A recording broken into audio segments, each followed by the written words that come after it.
Good morning, everyone, and welcome to our virtual workshop series, Posting for Profit During Challenging Times. My name is Tanisha Nungary, and I am the President and CEO of the African American Chamber of Commerce of Central Florida. I am happy that you could all join us today, and I hope that you're all safe and well during these challenging times and that you can take a lot away from this morning's presentation.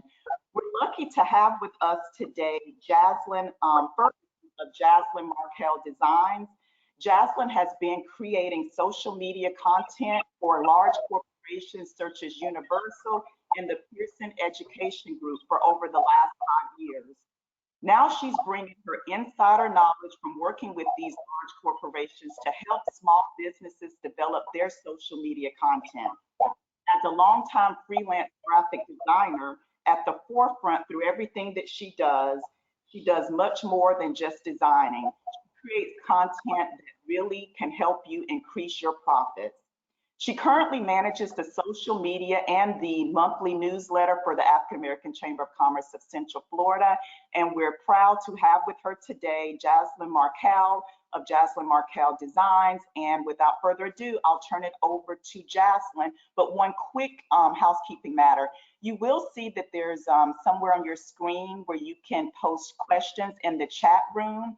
There will be a Q&A at the end of Jaslyn's presentation. So throughout the presentation, if you think of something you'd like to ask her, we ask that you utilize that chat and we'll go over those in the end. All right, enjoy everyone. I'll turn it over to you, Jaslyn. All right, hello everybody. I'm just gonna pull up my screen now and we'll go ahead and get started. All right, and can you see my, oh no.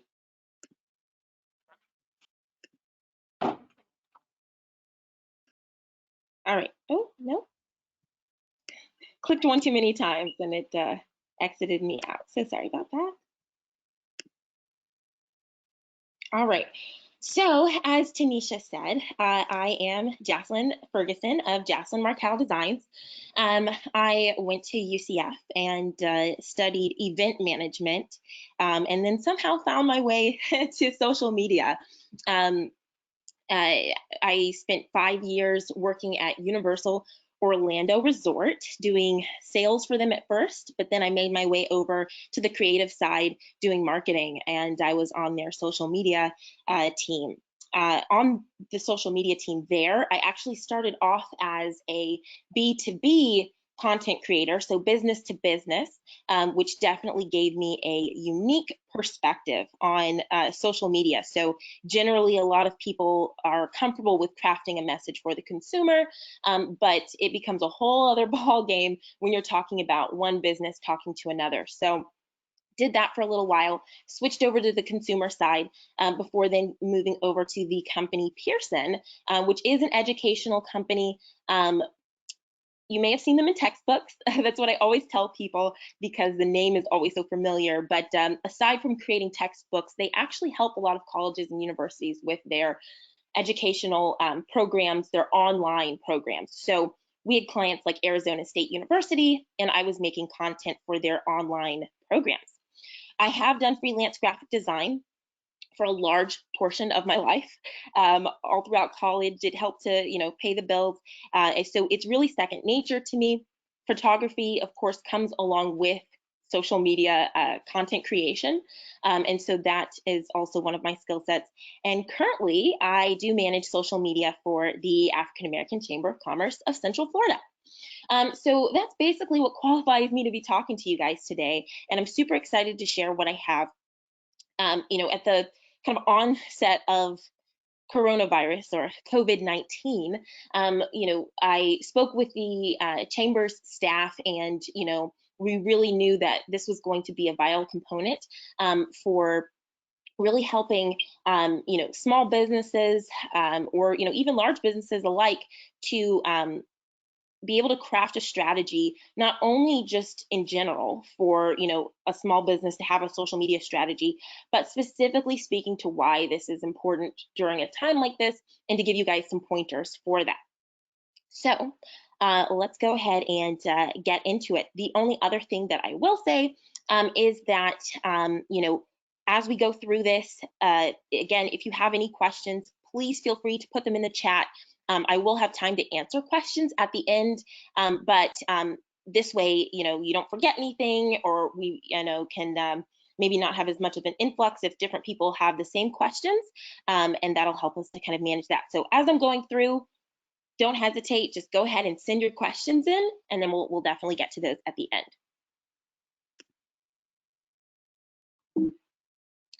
All right, so the topics that we're going to basically cover today are going to be the basics of social media, strategy, and then best practice. All right, so the basics. Why does social media matter? I mean, let's just start there. So everybody always talks about, as a business, you need social media. But I don't think that every small business especially knows what this means. So I just walked you through my background, and I will add one more note. Coming from working with large companies, a lot of what I love to do is to now use my talents to work with smaller companies. And in doing so, one of the main things I start off with when I am talking to a client is to kind of give them an idea of, this is what the larger businesses are doing, this is what the corporations are doing, and this is how we can scale it down for you. And so even if you're a small business, and even if you already know who your audience is, and you have your regulars that come into your shop or actually interact with you physically on a daily basis, that's all great. But I really want to hone in today on why it matters and how it's going to help you to increase your profit by basically amplifying all of your business goals. So why does it even matter in the first place? Well, there's a couple of reasons. Well, there's actually a lot of reasons, probably more than I can list, but I've got a few really important ones here. First of all, 24-hour accessibility. So yes, a website is online 24 hours. We know this. And yes, you can send an email at any time of the night, but there's something about social media channels and the way that we interact with them that's just very different from those other channels. When you are up late at night and maybe laying in bed, it's not uncommon for you to scroll through your social media and to look at a post that maybe you missed that went out earlier that day. And there's really no apprehension from your audience or from people who are seeing your posts to comment at any time of the night or any time of the day, because that's how we interact with social media. Whereas for email, somebody may feel, oh, well, I'll wait till tomorrow, or, I'll wait till the morning, and it's a more appropriate time. And what happens with that is, as we all know, when we're looking at sales, whether it's, sales in a traditional sense, whether it's phone sales, you don't want to lose time with people. You want them to be able to interact with you as quickly as possible. So having that kind of accessibility that social media provides is really key. All right, so the next point here is that you want to meet the audience where they are. This I cannot stress enough. You may say, my business is fine, my business does well as it is, but your audience may think differently. Chances are most of your audience, no matter what demographic they are, no matter who they are, no matter where they're from, the majority of your audience uses social media in some way, shape, or form. Now, it's your job to figure out where to meet them, but you know that they're on there, and you know that as a society, we use social media as a really big tool right now. So it is the responsibility of businesses to meet their clients there and to say, hey, this is where my audience is. Let me make their lives easier by making my information that much more accessible. And in turn, when your information is more accessible, when people can get the information that they need in the way that they want to receive it, they're going to have a positive reaction, a positive interaction, which can therefore then translate into an actual sale or whatever type of service or business that you provide. Your brand voice. This one is huge. Again, we have email, we have phones, and we interact with people on a daily basis with our businesses. But what social media allows you to do is to create this kind of at a glance, this is my personality, this is who I am, this is what I look like, and this is what I stand for. And by creating that snapshot, you allow people to kind of make a snap decision of, do I associate with this brand? Is this a brand that resonates with me? Or is this a brand that doesn't resonate with me? people are making these judgments every day, but they do so a lot on social media. So you want to leverage social media in a way that works to your advantage. This is where I bring up the point that, a lot of people want to do social media and they don't know where to begin. And so they think that having something is better than nothing. I am a advocate of the idea that that's not always the case. And we'll get a little bit more into that a little bit later, but that's not always the case. You want to be very strategic in where you're putting your efforts, because again, when people are looking at somebody's Instagram feed, they are making that snap judgment. And if you're not in a place, let's say you're a food establishment, if you're not in a place to if you're not in a place to basically show them what you have to offer, and you have poor quality photos, or your food looks dark, the image is dark and the food doesn't look appealing, that's going to actually work against you. So again, social media is a way for you to showcase your voice, your personality, give a personality to your brand, and it's a visual snapshot, that one look where somebody can say, does this brand align with me? So again, that's both visual and both in your captions that you write. So they'll be able to look, but they also are going to be looking at how you respond to comments, how you engage with people. Do you use emojis? Is that something that your audience wants? Are you commenting on some of your audience's pictures, even if they haven't tagged you? Just to be like, hey, I see you're doing this, and this reminds us of our company because of XYZ. All of these things are ways that you engage with people. And again, it kind of personifies your brand in a way that you can't really do with, say, email or even with a website. All right, so next up, engagement beyond standard communication. So this just plays into almost everything that I've said thus far. A phone call, person to person, face to face, all these things are great ways of communication that will never be replaced entirely, hopefully. But it's still important to utilize social media as the tool that it is, because it is very different from these other tools. The way that somebody responds to a business giving them a phone call back is very different than the excitement that somebody feels if a brand shares their photo on Instagram. There's a sense of pride that comes from that. There's a sense of pride and accomplishment that comes from, commenting on a brand's photo and saying, hey, this is what I thought of your product, and the brand responding and saying, thank you so much for sharing. You're helping our other customers. These are things that can be communicated in a way that some of your typical or more standard one-on-one communications can't. There's a sense of visibility with that as well. As people are engaging on your page, other people are benefiting from those conversations. So it's just a really great way to do that. And then search engine optimization and website traffic. So you have a website, great. And you've heard of SEO, I'm sure, search engine optimization. And we're not going to get into all of that today. There's a lot of pieces of digital marketing that overlap. So we could spend months on end talking about a lot of different topics. But social media is a way to drive website traffic. There have been so many small businesses that I will Google, and I won't necessarily see their website. They have one, but it doesn't necessarily come up. Now, obviously, that's a note to them. I'm sure they need to improve the SEO on their website. But what can help to kind of bridge that gap is social media. Sometimes I'll Google a company and their website won't come up, but their Facebook page will. Their company Facebook page will be one of the first ones.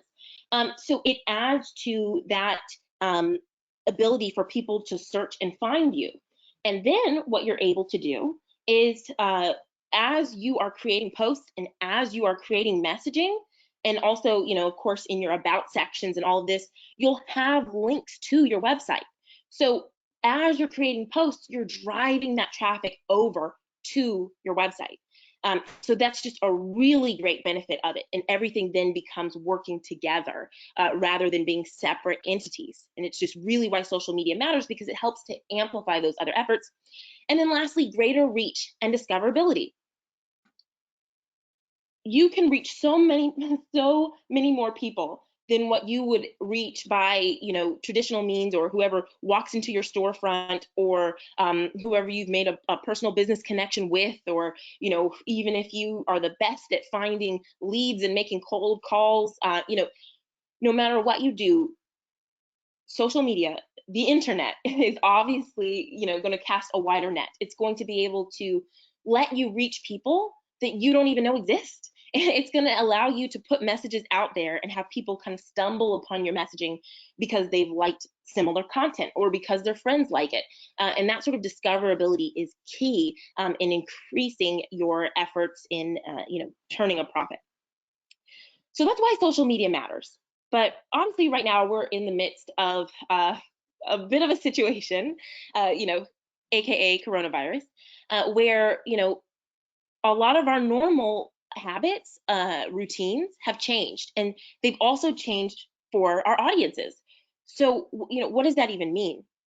Well, what it actually means is that social media matters all the more. So social media matters right now all the more because, when something happens, whether it's coronavirus or whether it's a national tragedy, right? When something heavy happens, this is where social media can really shine. So with that, during challenging times, using social media is really a great chance to control the narrative in real time. In real time is the emphasis there. Because again, when something happens, you could get flooded with a million calls and a million emails and not be able to get to all of them, right? And especially not in a timely manner, especially if something's going on that's affecting your business. And especially if you have a small staff, that's not necessarily even the best use of your time to sit around and to be answering emails or phone calls as soon as something big hits. So you can control the narrative in real time. You can let customers know, hey, this affects me, or this doesn't affect us.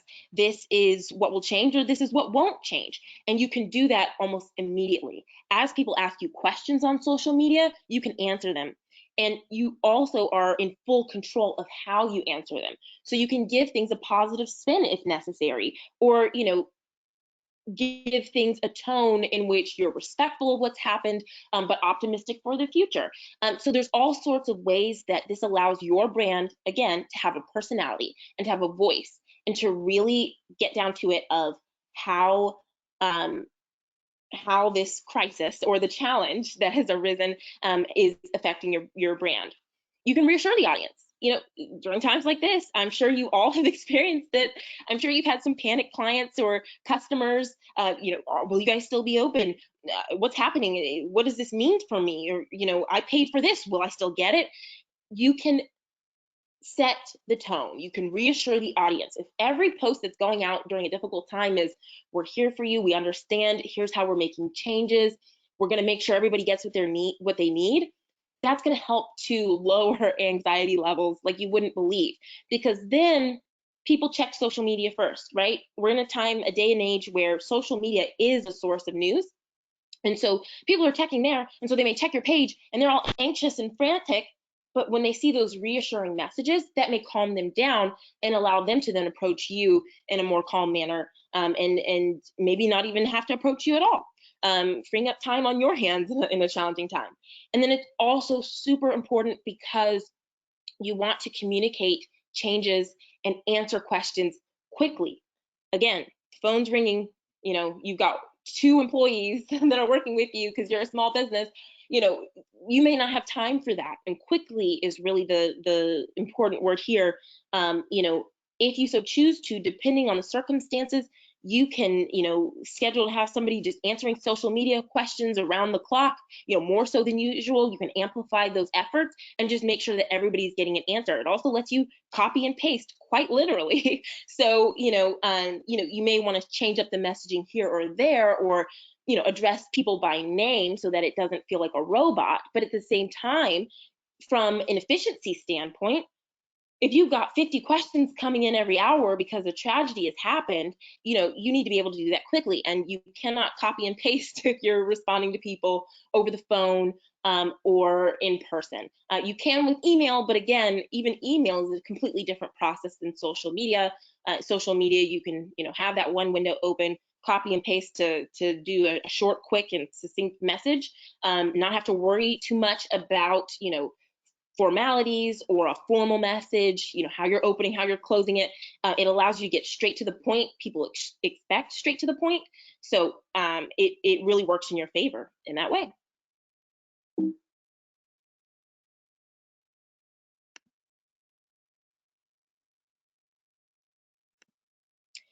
All right, so did you know Instagram has 1 billion monthly active users? And our friend Facebook has a population that is 6.5 times greater than the US population. So I want this to just really sink in with you that when you utilize social media, and especially in a time of crisis, this is why, because you can reach so many more people. You can reach your core audience quickly, to the point, get to the people that you need to, but you can also reach so many more people. And that's so important, especially when you have a situation that impacts on such a large scale like we're going through right now with coronavirus. Your business may be an essential business, right? So it may be even just communicating to people that you're still open.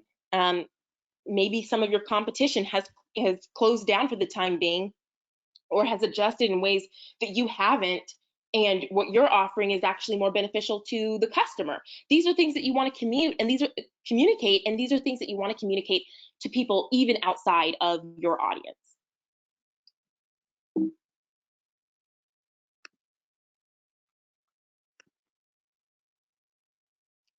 All right, so we're going to get into social media, but I want to make one quick distinction. In social media, there's organic and there's paid. And you may have heard these terms. So I just want to really quickly, again, without getting too much into it, this could be another topic for another day, but I just want to really quickly explain the difference. Today, we're going to focus on organic and creating an organic social media strategy. Organic content is the content that you post every day in your feed, or on your Instagram feed. These are things that you're posting, people are responding. It truly is what the name says. It's all about organically reaching people. Now, there are capabilities to do what they call boosting, which is after you've already posted organic content, you can put a few dollars behind it, so to speak, or put some money behind it to help it to reach some more people. But at the start, when you're first putting it out there, it is an organic piece of content. It is set up to reach people in a way that is organic. It's made for your audience or for people you've identified as people who may stumble across your page. You may make it to help people stumble across your page, but it is the content that you make that is all about getting organic, natural, people liking, people commenting, people finding it, and all of that good stuff. Paid is when we're talking about ads. So with social media, again, there's a lot of overlap in so many areas, but within Facebook, within LinkedIn, within Twitter, within Instagram, within all of these platforms, there is the ability to create ads and to promote ads. And so ads are going to be, sometimes you're scrolling through social media and you may see a post that you saw yesterday, or you've seen a couple of days in a row and it's promoting a product, and you see underneath the name it says sponsored. That's when it's a paid ad. So that company has said, you know what, I want to make sure that I reach these people. The platforms, especially Facebook, allow you to really get detailed with who you can target, the type of people you want to target, their interests. So it's a really great tool. Definitely something worth looking into. But it allows you to target your audience and to reach really outside of your followers and outside of what organically happens. This is all about saying, okay, Facebook, I'm going to pay you $50, and I want you to pump this ad out to people for 5 days in a row, and I want them all to fit this demographic, to be from this area, and to have these interests. And by doing that, of course, that helps you to bring in new leads, new clients, new people to your page, and to help expand your reach. So both of them, I believe in a synergistic approach. You can use some of the same captions or some of the same images for both of them, but there are subtle nuances and differences. So organic is where we can really just have at it. It's about what we know works for our audience. Paid, there are some specific stipulations, right? Because we think of it just like you would for an ad in a newspaper or a publication. They're going to have, okay, it can be these specs, you can have this much text and these sorts of things. And Facebook and all the other platforms, they do the same thing. So there's strict guidelines, very specific guidelines on how you can communicate your messages. With organic, it's all up to you. So that's what we're going to focus on today, though, is organic, because organic is going to be what I like to say is the kind of heart and soul of your strategy overall. And then, paid, I think, really is a great driver in terms of really selling or, really pushing certain initiatives. But we're going to focus on organic today. Because I think it's the best way to get started, right? So a lot of you on here, you may have social media or some of you may not, but this is going to be the best way to really get started. All right, so before we hop into how to create your strategy, there's a few things that you must consider. So you must consider that every post must have a return on investment. I cannot stress this enough. Again, this is what I was saying earlier. So many companies that I talk to, and people have this idea that, I don't really know much about social media, but if I'm doing something, it's better than nothing. That's actually not the case. So it can work against you, especially on certain platforms. For example, YouTube. YouTube has an algorithm where it's tracking people who are spammy or aren't real videos or, aren't engaging videos. And it's keeping track of every video that you post.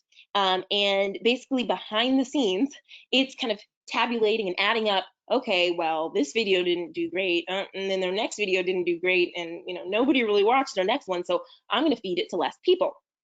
And so when you start having that happen, it can actually ruin your YouTube channel in a sense. I've actually spoken with a lot of different experts, and the kind of consensus is if it gets to a certain degree, and this is YouTube specifically, not the other channels. The other channels, it can have a negative effect, but you can bounce back from. But YouTube specifically, if it gets so bad that you've gotten to a place, where nobody's seeing your videos, it's actually sometimes more beneficial to just go ahead and start a new channel. So I say that because I want to save you guys the trouble. I don't want anyone to have an account that has gotten to that point. So you need to make sure that whatever you're doing follows a strategy, follows the goals and objectives that you have for your business and for what you want to accomplish. And when you're doing that, you're assessing, is this worth my time? If you've got a couple of employees that, it's better for them to be actually doing their main tasks rather than to just post a picture that nobody's going to see because you're not really sure about hashtag strategy or what you should be doing, then it's probably best just to hold off or, to figure out a way to simplify it, but don't overcomplicate it. Don't try to do too much because there always should be a return on your investment. If you feel like, oh, I'm spending this time posting and nobody's doing anything, take a moment to pause and to reevaluate because it's better if you do it that way. To that same point, we're going to go through an exercise where I'm going to talk to you about some of the different social media channels and what their strengths and why you would choose one or the other or kind of the benefits of each of them. But as we go through that, the important thing to realize is you don't have to have social media on every channel right from the start. It is a great idea. It would be nice if every company could have social media on every channel from the start, for a couple of reasons. Obviously, again, in times of crisis, if somebody is saying something about your company, or if they have questions and they happen to be a person that uses Twitter and you're not on Twitter, that may pose a problem if they're looking for you or if they're talking about you and you can't respond in your brand voice to help to, kind of manage your reputation. So if you can't do those things, it can get a little sticky, but as a general rule, when you're a small business and you're getting started, I would rather you focus your energy on being really, really great at a couple of channels rather than trying to spread your resources to do them all. Because then that could just lead to you being lukewarm or, not that great on all of the channels. And then it's really just a waste of time because you're not getting that return on your investment. Play to your strengths. So again, we're going to walk through the different channels so that can kind of help you to identify which channels will be playing to your strengths. Hashtag and call to action strategy, measurable goals. So hashtag and call to action strategy, I'll walk you through those in the next slide, but basically you're going to want to consider this when you're making any caption. You should never just write a caption and it's just what you're thinking, right? Like it should never just be you post a picture of red balloons and you put, these are some great red balloons. You need to have hashtags because hashtags are what are going to be driving people to your page and allowing people to discover your content, even if they don't know who you are. And you need to have a CTA strategy, which is call to action strategy, meaning you need to give people something to do. If you just say, hey, look, these are great red balloons, nobody knows what to do with that. Some people may like it just because they like red balloons, but other people will just nod their head in silence and move on. And that doesn't translate to anything for you. If you are a party company and that was your post, you may want to say, something about the red balloons, and then at the end of that say, click here to shop more balloons and things of that nature. So that's what the call to action is. It's giving somebody to do at the end of the post so that they are left doing an action that can benefit your company, that can put dollars in your pocket, that can lead them to a purchase, and not just leave them hanging to figure it out themselves, because 9 times out of 10, if people just are left to figure it out themselves, they're not going to do what you want them to do. And then measurable goals. So why do social media if it's not acting on your business goals? There should be complete synergy. Measurable goals, am I posting this to get engagement? Is it for brand visibility? Is it to increase website traffic? Is it to drive purchases of a specific product? All of these are goals, that we can work towards. If it's for a product purchase, that's going to look different. I may link to a specific product or even use some of the capabilities within social media to have people able to purchase that item within social media. Whereas if I'm doing website traffic, I may have a link at the end that leads to my website. Whereas if I'm doing brand visibility, my call to action may just be, an engagement, it may just be for somebody to like or to hit that like button. So there's all sorts of things. And I'll break that down a little bit further. So hashtag strategy. So there's 2 types of hashtags. There's branded and there's what I call existing. Branded is only used by you. I cannot tell you how many times I've seen people kind of misuse hashtags. And so I really want to get the record straight here, because this is really going to be a tool for you to use as you go through this, as you go through the process of creating your social media. You're going to want to really think this through, right? Because every post that you do, you're going to want to, especially on certain channels, but like Instagram, but you're going to want to make sure that you have a hashtag. So let me just backtrack really quick, just for our beginners. A hashtag, I know you've seen them, you've heard people talk about them, but a hashtag really is just a tool to categorize things. So when you add a hashtag to a post, that social media platform knows to categorize it with other posts that have that same content.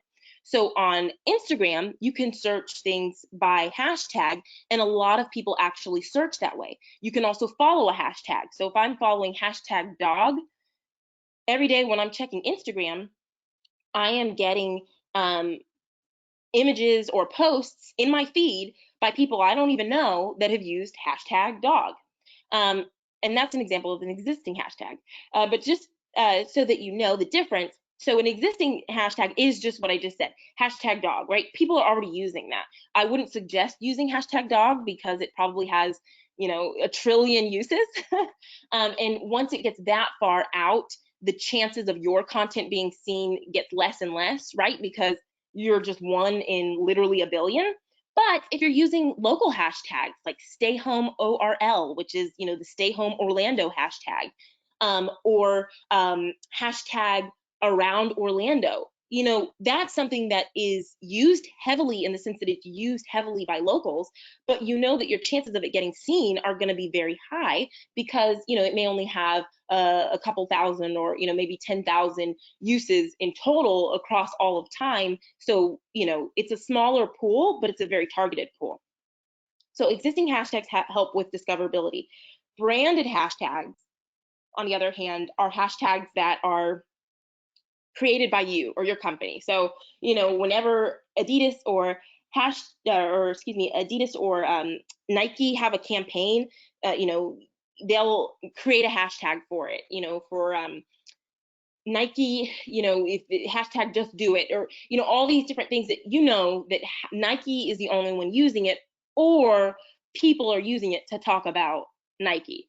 Obviously, there are going to be stragglers. People may use it for other things, but, you know, there are certain hashtags that are essentially owned, not officially, but they're owned by a certain brand. You come up with it, and nobody else has used it. And so you take ownership of it by using it constantly and telling your followers to use it. When that happens, it's a beautiful thing because all of your content, if you're using your same hashtag, you know, if somebody stumbles across your content or they happen to click on your hashtag for any reason at all, it will then bring them to a page that has everything. You know, if they click on it, it'll bring them to a page that has everything with that hashtag. So if you're separating things by a specific campaign, a spring sale or a fall promotion, you know, and you create a hashtag for it, hashtag, let's say you're a restaurant and you say fall food, you know, obviously you wouldn't use that, it's very basic, but something specific to your brand.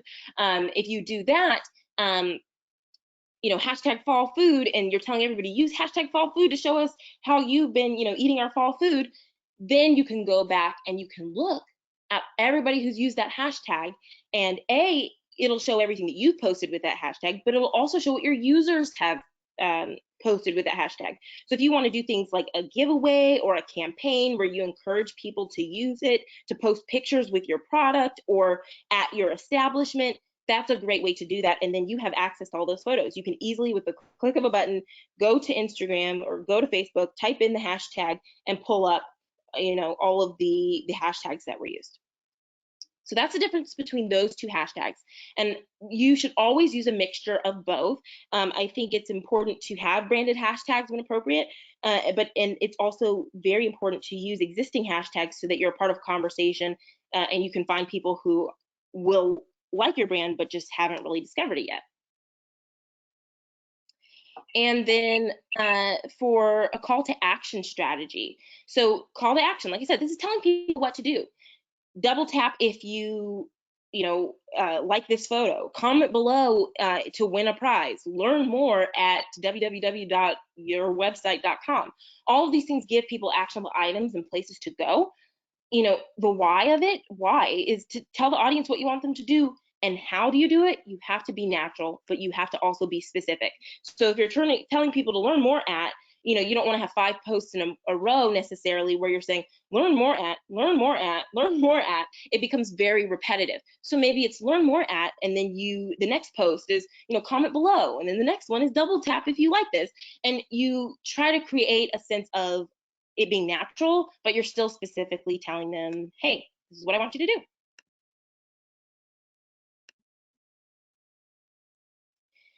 The networks. Okay, so this is where you will choose your star players. So as you are asking yourself, what is my strategy for social media? This is another consideration. Who are your star players? Who are the social media, or what are the social media networks that are really going to help you when you have to prioritize? It's great to do an assessment of who do I need to do first, right? What are the spaces that I need to be in immediately? And what are the spaces I can kind of hold off on? Now, there are way more social media platforms than this. There's Pinterest, there's TikTok, there's all these other things. But I wanted to kind of list out the major ones to give you guys kind of a breakdown of how to utilize them.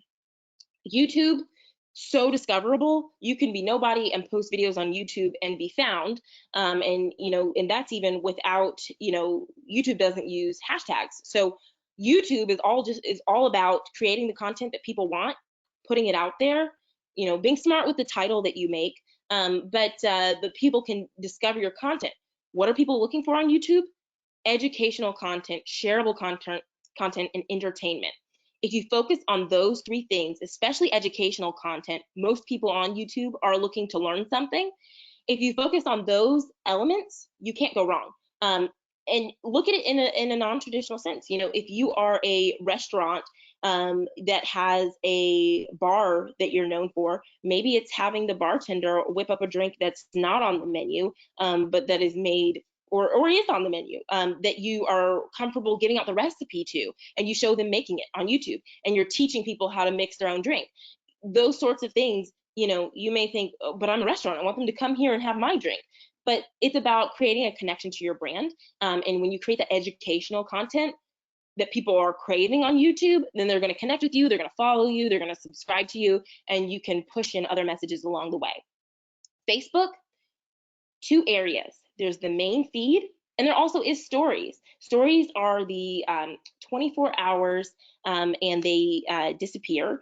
So they're only there 24 hours, but it's really quick, it's easy, it's you know, efficient. But so you have basically those two different spaces to share things on Facebook. Facebook is all about shareable content. You know, Facebook again has 6.5 times the population of the US, so a lot of people are on Facebook. And even though the demographics have been changing, Facebook is still very relevant. You know, we've seen a drop off in the number of younger people who are using it, but you know, a lot of more mature audiences are still very engaged in Facebook. They use it to keep in touch with their family. They use it to share pictures of their children. They use it to promote their own businesses. And so, you know, we may not have the youngest of generations like Gen Z on there, but you still have millennial and up that are active Facebook users. And so it's very important to be on there. Facebook, unlike some of the other channels, does have features that really can help. So there are event pages. Event pages interact with, audiences can interact with event pages in a different way than they can with regular posts.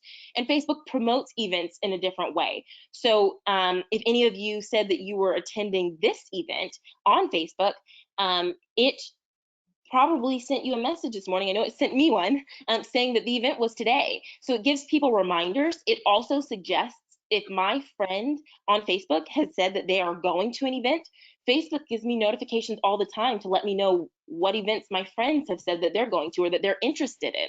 So in that way, it helps you to kind of spread your messaging a lot more if you're utilizing event pages for events that you have.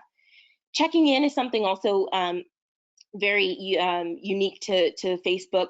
So if you do have an event, or if you do have a physical space that people are going to, you can have them check in, and Facebook will put on their feed that they were at your location or the location of your event.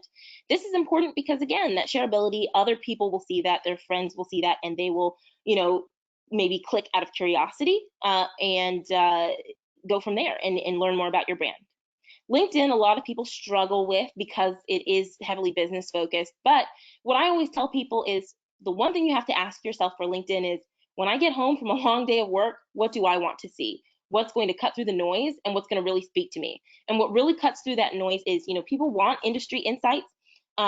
You know, they want to know what's going on in the business world, but they also want things that help them find work-life balance. They also want things that apply to them as a professional that isn't just necessarily work focused. So you may think that LinkedIn doesn't apply to you, but it can, especially, let's say you're a restaurant, maybe you have promotions specifically for professionals. That could be a great platform to create a space where you can engage with those professionals or gather their information and so forth. Instagram, my favorite. It's my favorite network, and it is super visual and really utilizes hashtags. I'd say that Instagram and Twitter utilize hashtags the most. But Instagram, you know, it's all about the hashtags. You want to have, let's say, 10 to 15 hashtags. It's quite normal. Now, as your audience grows, you may not need that many. You may, you know, post something and get tons of likes right off the bat, and that's great as your audience grows. But as you continue to grow your audience, and as you still have a desire to rapidly grow your audience, you're going to want to use those hashtags for visibility. Like I said, you know, maybe it's not it's an even mixture of branded and existing. And, maybe it's not as simple as just hashtag dog, but it's really being thoughtful in what are the hashtags people in my area are using, and what's going to help to bring people to me. Instagram is so good at telling a visual story. If your business in any way has to do with food, you need to be on Instagram.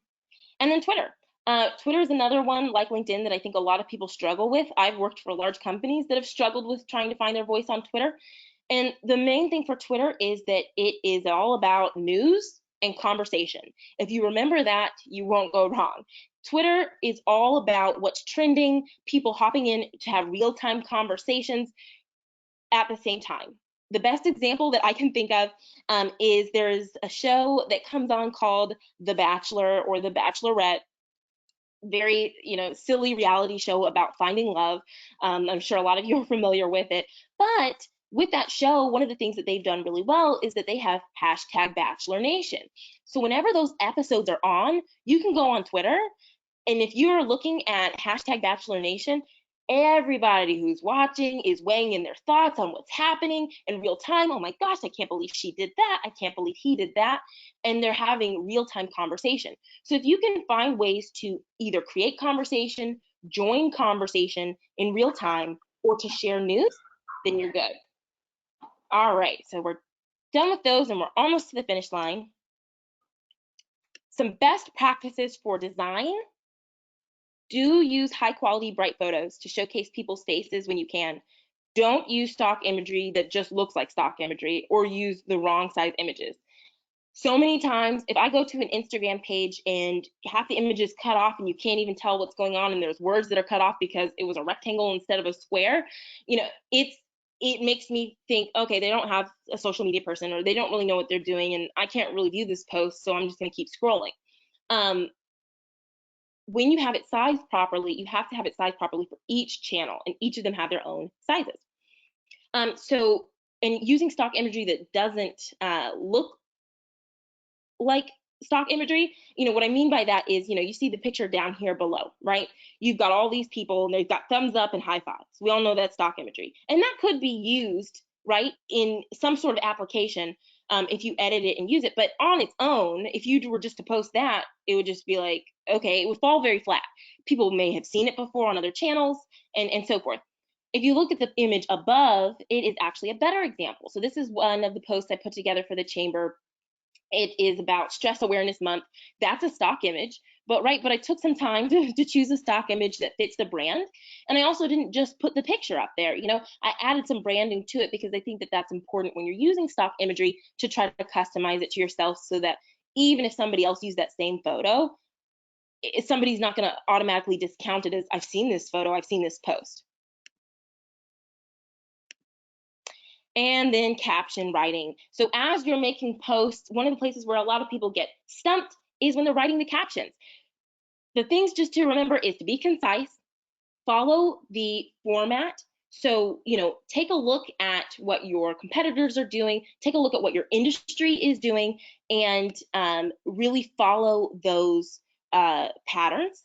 And then tie in a call to action that delivers on fulfilling that post goal. So like we discussed before, if you want somebody to buy a specific product, or if you want them to go to your website, tell them to do it. And that's what you'll definitely need to do. All right.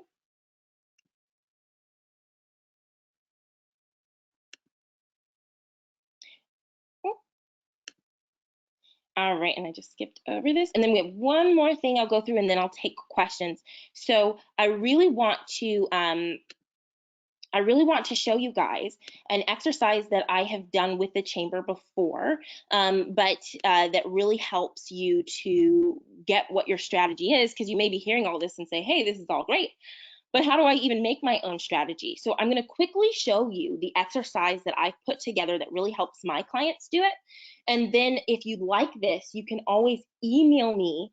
I'll have my email up. We'll have that up at the end of this presentation, but you can email me, let me know that you want the worksheet, and I will send it to you.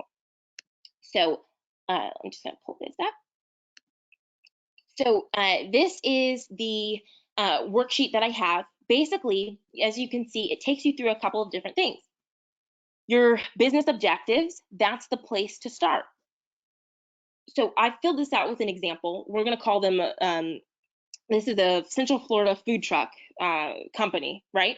So their objective is to bring unique bite-sized burgers to Central Florida and the food truck scene. So the next step that they're going to do is they're going to identify who their social media star players are. So in that right top corner, you see that they've identified it's Facebook and Instagram. Instagram naturally because they have food. Then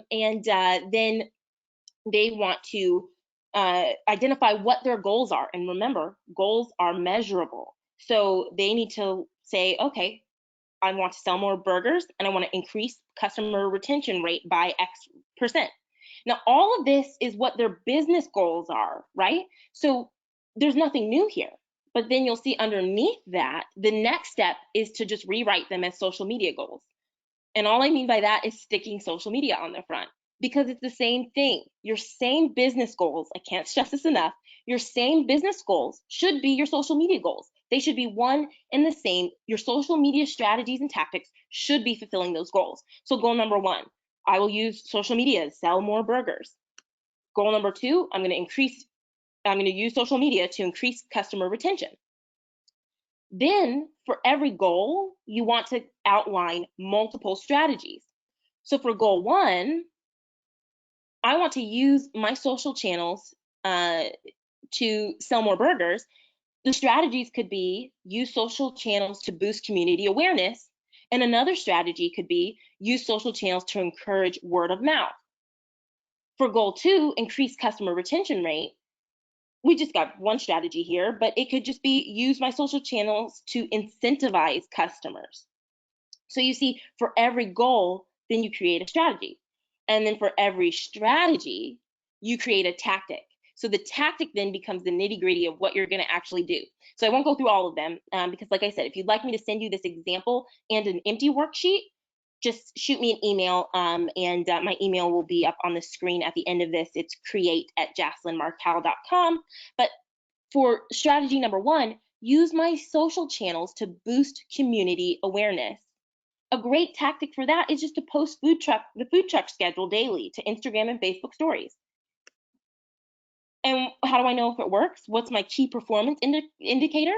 Well, I'll know if it worked if there's an increase in business. I'll also track to see if views become higher on stories, month over month or as time progresses, and if that translates into more sales on any given day. All right, I do want to have time for questions, so I'm just going to give one more example here just so that you guys get the gist. Strategy number 2 here is use my social channels to incentivize customers to return. You could create a loyalty system. Check in on Facebook and we'll reply with a comment coupon. And by that, you could just give them a code to get a amount off of their next purchase. Well, okay, what's my key performance indicator? AKA, how do I know if it worked? Well, you can track how many people redeem the comment coupons. That's how you know that it was a successful social media campaign. So again, I say all that to say, if you like to download the worksheet, just shoot me an email, create@jaslynmarcal.com. It's a great exercise to go through, and it really brings together everything that we talked about. All right, so now I'm going to take some questions. I did see some that came through.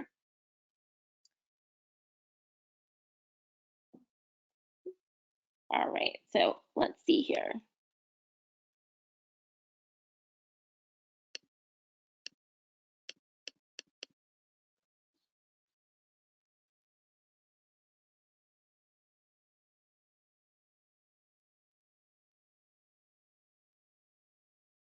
All right, so what are the best image sizes to use on social media? That is a great question. So each of the different social media channels have their own standard sizes. If you shoot me an email, anyone interested, shoot me an email, and I can definitely give you all those standard sizes. But for basically, for Facebook and for Instagram, it's a perfect square. So generally, if you're creating an image, I may do 1200 pixels by 1200 pixels, and it's a square. Instagram you need to make sure that whatever you want to be viewable from your feed, or as somebody scrolling down your feed, fits within that square space. And so that's a good question. LinkedIn and Twitter are very similar, but just a little bit different. LinkedIn is basically a rectangle. So you're going to want to you can use a square, and depending on what device people are looking on, it will trim it down. But if you want to make sure that the whole image is shown, you will do a rectangle, which is 1200 by 627, I believe. And then Twitter is 1200 by 628. But like I said, if you shoot me an email, anybody interested, I can definitely get you that. I have a handout that has that information. And then what is the most effective posting? What's most effective? Posting in feed or stories, by Aubrey.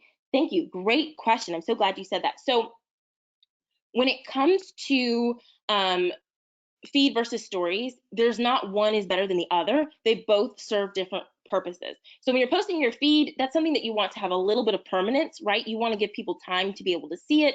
It's going to always exist. You have the option to, boost it or put dollars behind it later, and so forth. So, that has a little bit more permanence. For stories, the great thing about stories is you have flexibility. So while you want everything that you do to have a certain level of, being polished and looking nice, in stories you can be a little bit more lax. So when you're making a stories post, it could just very well be an image in the moment of, the people that are in your office, or a behind the scenes look, or hey, we're at this event and it's really loud, but I just wanted to check in and say hey. All of these things, they can be informal, they can be impromptu, they can be immediate, and it really just gives you that flexibility to do things that you wouldn't necessarily do on your feed, because your feed is more for okay, I want to properly plan this, I want these to align with my strategy. Stories, you can definitely have stories that complement those posts, promote those posts, and align with your strategy as well. But in addition to that, stories can have some flexibility. You can post in the moment, you can show behind the scenes, and people aren't looking for those to be as carefully crafted. It could just be video of you talking. So that's what I would say is there's not one better than the other. They both can complement each other when done correctly, and you should definitely explore utilizing both. All right. Were there any more questions? All right, awesome. I'll turn it back over to Tanisha. Awesome. Thank you, Jaslyn, for sharing those tips on social media and how we can post for profits during this challenging time. I know that here at the Chamber, since we've made a concerted effort to increase our social media presence, we have seen the returns on that with the traffic, with the engagement. So those of you who are still listening, I do encourage you to take heed to these tips that Jaslyn has provided for us today, because they're very helpful, and we are an example of taking those tips and really helping it to increase the Chamber's brand. Do want to tell you about a few upcoming workshops that we're going to have. One in particular is coming up on April 14th with Jean Propellant. This is going to be one you definitely don't want to miss. Another virtual workshop, which will also begin at 10 a.m. How to keep your business relevant during COVID-19. Although a lot of us are virtually and we're working from home, even our small businesses, we want to make sure that we stay relevant, we keep in touch with our client base, so that when we do come out of this, and we will come out of it, we want to make sure that we have not lost any clients and that we haven't lost any footing that we've had. All of these workshops are leading up to our business conference, which is scheduled for August the 21st. It's going to be a full day business conference at Full Sail, including the empowerment luncheon that the Chamber hosts every year, as well as workshops that will be helpful for all of those in attendance, and a diversity supplier expo. So again, we encourage you all to save the date, come out and be engaged, enlightened, and empowered at our inaugural business conference for August the 21st, 2020. It is an all-day conference, so please block that day off on your schedule. And I encourage you to follow us on all of our social media channels. not just to stay up to date with the chamber and what we have going on, but also what's going on in the Central Florida community regarding COVID-19 and just ways and different things that you can do to support our businesses here in Central Florida. We're continuing to highlight those. So we ask that you follow us on social media and stay engaged with us there. Also, check out our website, www.blackcommerce.org. You can stay up to date. We have a COVID-19 Hub Resource Center sponsored by UCF. And we just want to definitely be a way to stay connected and help us all through these times. If you have any questions, you can email us at info@blackcommerce.org, and we'd be happy to get back with you. Although our office is physically closed, we are still hard at work for our members and for the Black business community. Thank you all for joining in with us today, and we hope you have a great rest of the day. Please feel free to reach out to Jaslyn if you have any questions. You will see her email address up on the screen. Thank you. Bye-bye.